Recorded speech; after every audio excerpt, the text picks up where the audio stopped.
Paper leakage కేసులో నన్ను నిర్దోషిగా నిరూపించింది. ఇప్పుడు స్టేట్ లెవెల్ టీంకి సెలెక్ట్ అయింది.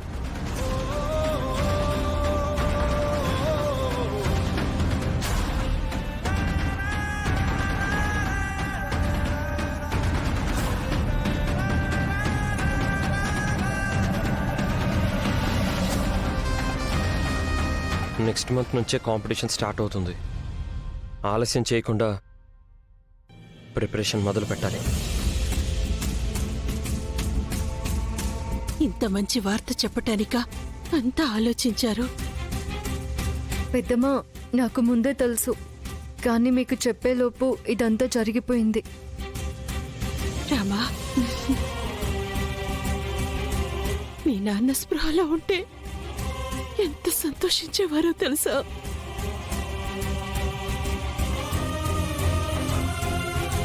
అల్లుడు గారు, నాకు చాలా గర్వంగా ఉంది.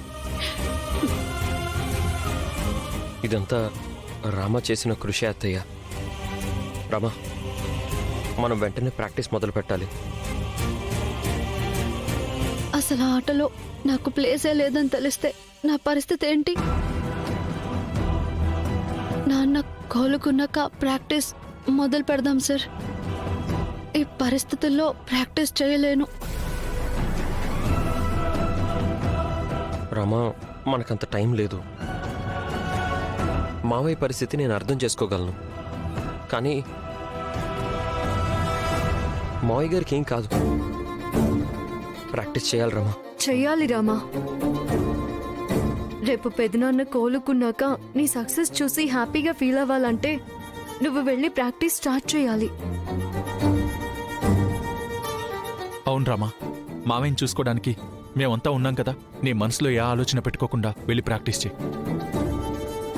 రామా, నువ్వు స్పోర్టివ్గా ఉంటేనే ప్రాక్టీస్ బాగా చేయగలవు. స్పోర్ట్స్ అంటేనే ఎన్నో ఎమోషన్స్ని కంట్రోల్ చేసుకోగలగాలి. రామా, నీ గోల్ హాకీలో విన్ అవ్వడం. అది పెదనాన్న కోసం వదులుకున్నావనే బాధ రేపు ఆయనకి ఉండకూడదు. మీరెన్ని చెప్పినా నాన్నని వదిలేసి నేను వెళ్ళలేకపోతున్నాను. రామా,